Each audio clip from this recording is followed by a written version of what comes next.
네, 안녕하십니까. 요즘은 세터민들에 대해서 좀 얘기를 하려고 하는데요.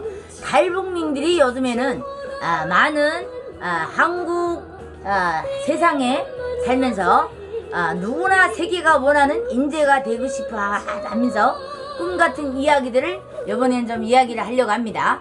실력만 있으면 세계가 찾아온다. 물론 실력이 있으면 한국 세계에서도 얼마든지 한국 사람들처럼 월급을 받으면서 많은 월급을 능력에 따라서 받으면서 일을 할 수가 있어요. 그래서 그만큼 뭐가 중요하냐, 그러면 내가 한국 생활에 적응을 하기 위해서 남들이 300을 받을 때 나는 200을 받아요. 그러면 그 사람이 뭐를 해서 300을 받는지, 또 어떻게 해서 우리가 저 사람처럼 참모가 되고 주방에서 많게 일한다면 참모가 되고 주방장이 되고 실장이 돼서 300만원 기도에 오를 수 있는지를 잘 타진해서 어떤 내보다도 많은 사람들이 이제 많은 돈을 받고 있어요. 50만원 차이라는 게 대단하죠. 그래서 저는 그것을 위해서 열심히 내 인재가 되고 그 능력을 발휘하기 위해서 열심히 일을 했던 사람들이 많았던 것으로 저는 알고 있고요. 그래서 이게 한 교육 환경의 문화 속에서 27년에 성장했던 혼란을 겪었던 한 여성분의 이야기를 좀 얘기를 하려고 합니다.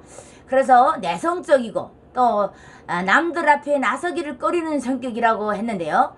그러나 세계적인 컨설팅 회사에 적극적이고 독립적이면서 논리적인 전문가들의 경쟁이 얼마나 힘들었는지 한국에 와서 알게 되었다고 합니다.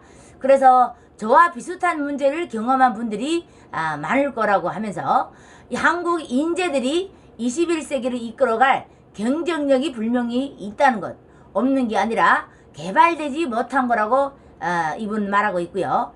두 번째는 경험에 비춰 봤을 때 글로벌 인재가 있는데 장애가 되는 여성물들은 과연 무엇일까? 그래서 이분은 1997년도 2년간 맥키슨의 숨은 인재를 찾기 위해 작전을 맡아서 전 세계의 유명 대학을 찾아다닌 적이 있다고 합니다.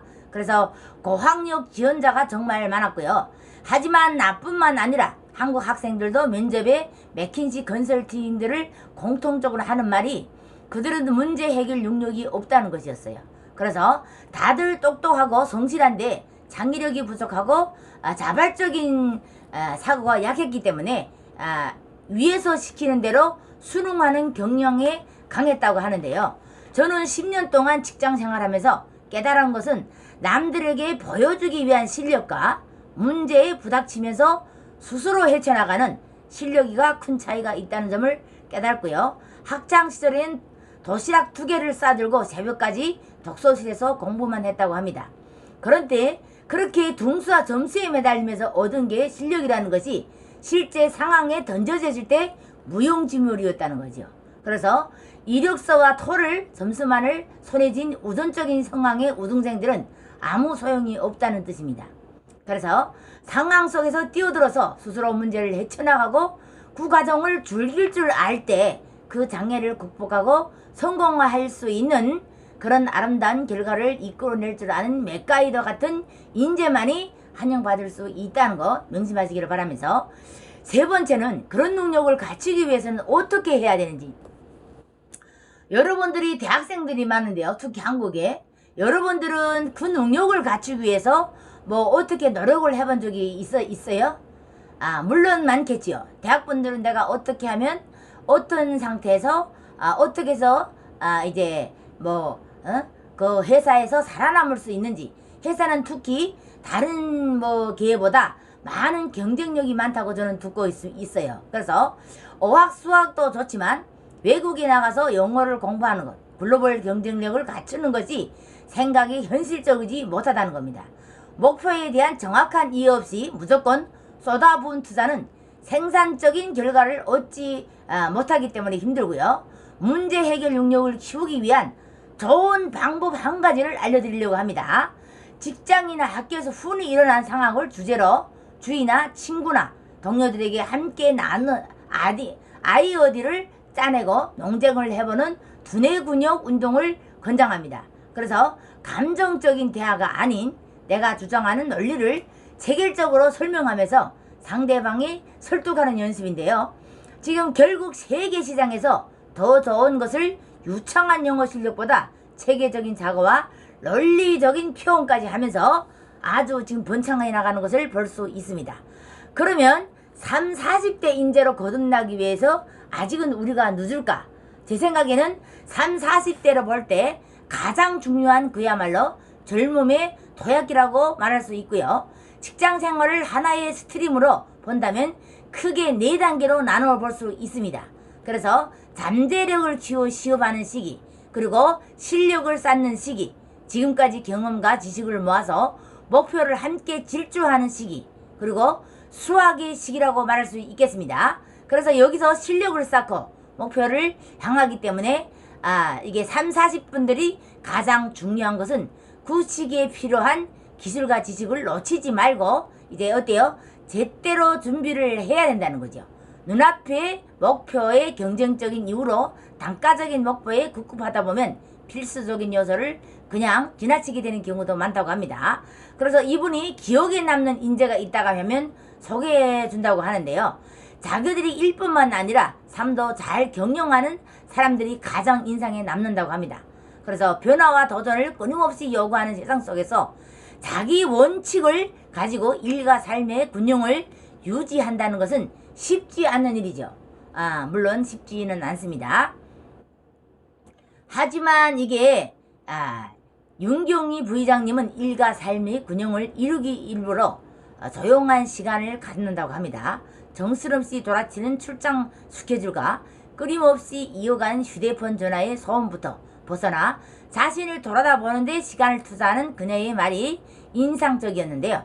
화려한 경력만큼 다른 면에서 성숙하면서도 만족스러운 삶을 끌어나가는 능력이 제가 보아온 진정한 인재들의 모습이었다고 말할 수 있습니다.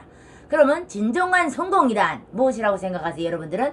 내가 진정한 삶이 되기 위해서, 성공한 삶이 되기 위해서 내가 어떤 노력을 해야 되는지, 일이 순조롭지 않을 때는 부정적인 일들만 눈에 띄게 되죠.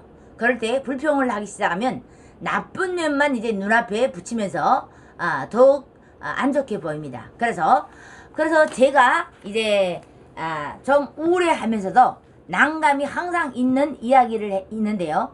주어지는 건 상황마다 긍정적인 것들에 집중해서 그것들로부터 어때요? 최대의 그 효과를 얻도록 하면서 인생을 한번 바꿔보는 것이 어떨까 하고 생각을 했던 것도 있고요. 런던에 이제 비가 많이 오면 우울한 대신 진정한 코스모폴리탄 도시에서 2시간 날아가면서 유럽 어느 도시에든 휴가를 즐길 수 있다는 거죠. 그래서 몬트리케는 날씨가 추운 대신 스키를 즐길 수 있고 부러울 배일수록 있다는 장점이 많다는 겁니다.